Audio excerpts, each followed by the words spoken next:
Yeah, Brees Hall definitely gonna go off. Awesome. All right, guys, we have an absolute barn burner for this Monday Night Football matchup.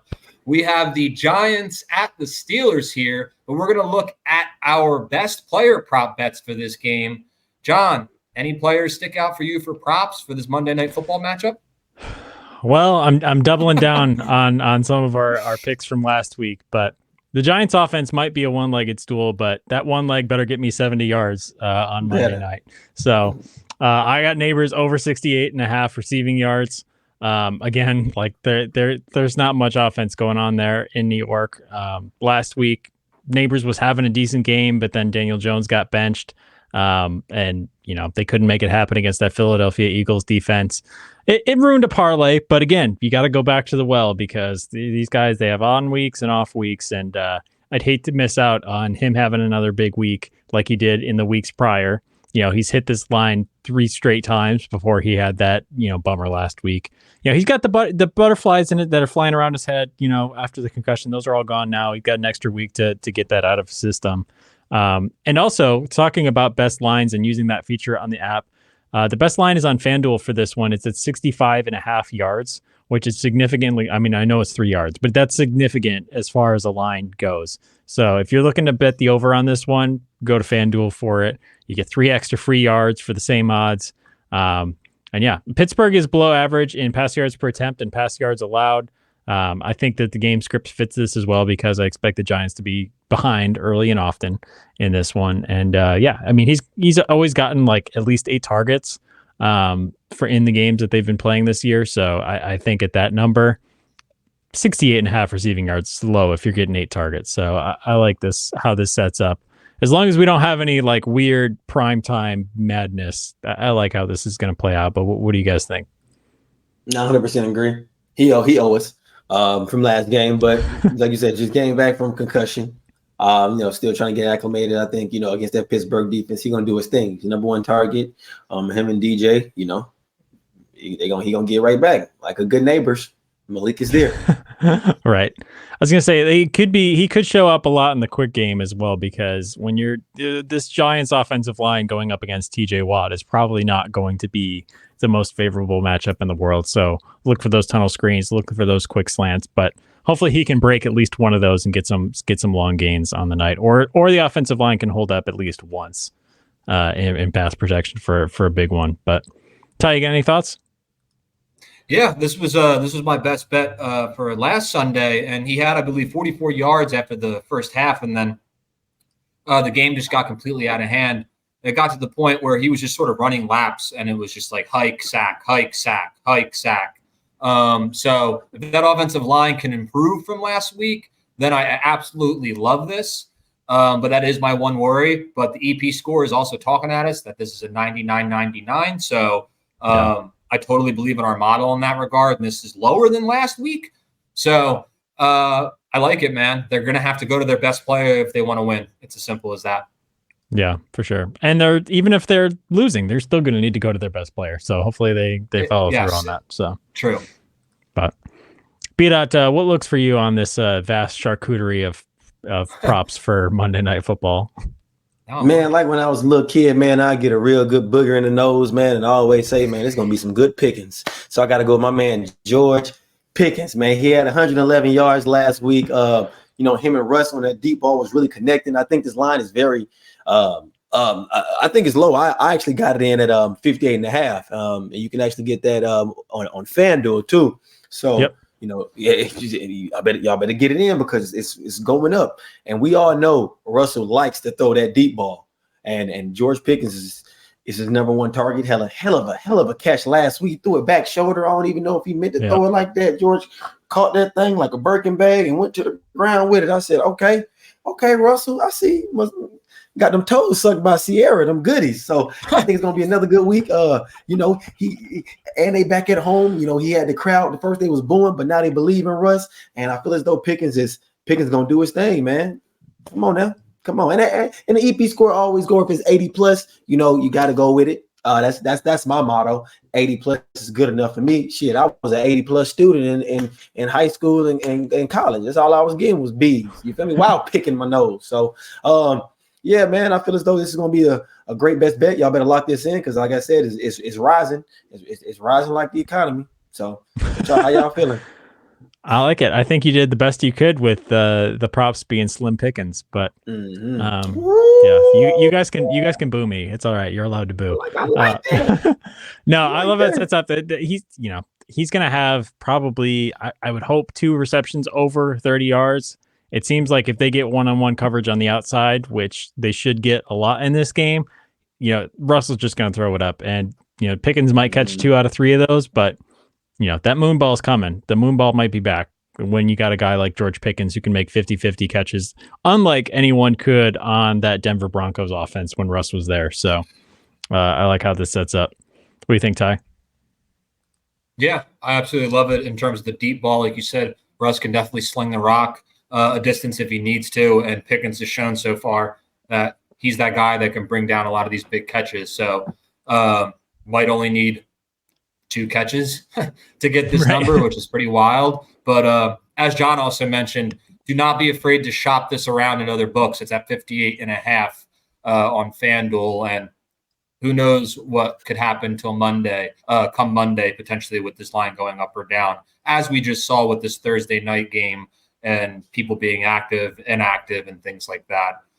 So definitely monitor it. It could go down, but if you want to get it at 58.5 on FanDuel, definitely do that at that discount. But love it, B. Dot.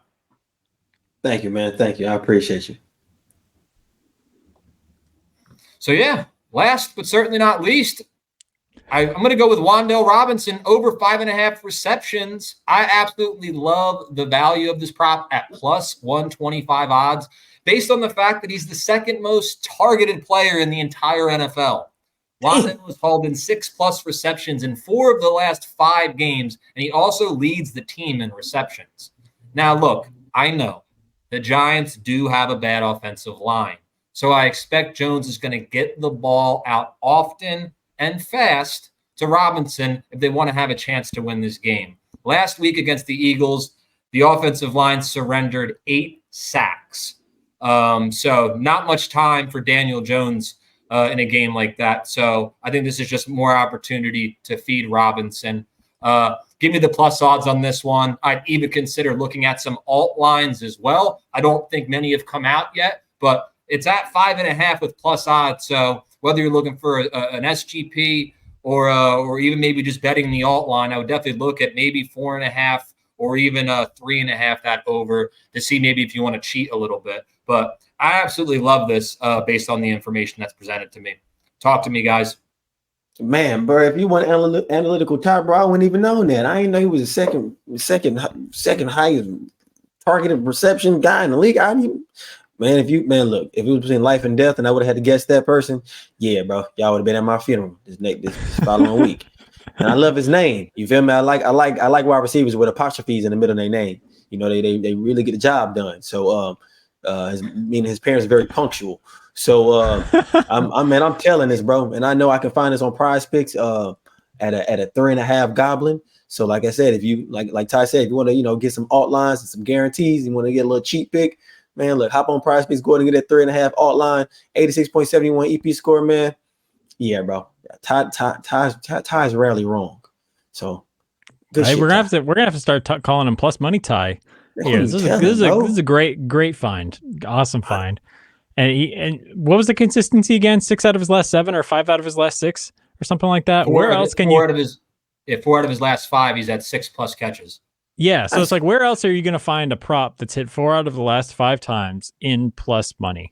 And the big question is Malik Neighbors coming back. Malik Neighbors was out for some of those games, but he's also hitting that line with these games that Neighbors is in as well. So that makes me feel a little bit better about that as well. So I already put money down on this. As soon as I saw this, I was like, this line's going to move. And I think this was an early line, so it was FanDuel only had this. So I wonder if that number might not go up to 6.5. So get in on the action quick for that one. But man, Ty, I'm gonna have to give you some information on my dad. I'm probably a good chance of finding his ass. Man, number you got. Oh my God. Goodness, you'd be like, well, I know Brandon's father has been in the last 3 out of his 4 kids' lives. So he might be here, man. Amazing, bro. Good shit, Ty. But honestly, I was in between this and the receptions and the receiving yards over, but he's honestly been one of the worst in terms of yards per catch. So, obviously, just the discrepancy isn't quite there. He's the second most targeted guy. He leads the team in receptions, but he's not getting a ton of yardage just because it's a lot of quick pass stuff. So that was the to me the deal breaker per se, and why I stayed away from Neighbors. I think he will bounce back, but you guys might not have seen it. After the game, they asked him, like, how'd you feel about the second half? And he basically was like, I was open. Look at the tape. So some of that, obviously comes down to offensive line play and Daniel Jones. So hopefully they can fix that for the sake of Neighbors. But to me, that just screams that Daniel Jones is TJ Watt's in his face. I need to get rid of the ball. So hopefully, in a case for John's sake, for Neighbors, they do start to give him some looks, within that 5 to 10 yard range, because some of the longer routes he wasn't even able to get the ball in time just because they were swarming the quarterback. But I appreciate you guys giving your thoughts on this one, and we don't get too many plus money, props, so I figured I'd let it rip. Yeah, well, Malik Neighbors is going to have 1 reception for 96 yards, and Wan'Dale Robinson is going to have 7 receptions for 10 yards. So we'll keep an eye on that for this one. Or we'll have 3 receptions for 80 yards or something, and it'll be the opposite. Right. Totally agree. Right. All right, let's now get into the game picks for the Giants and Steelers matchup for Monday Night Football.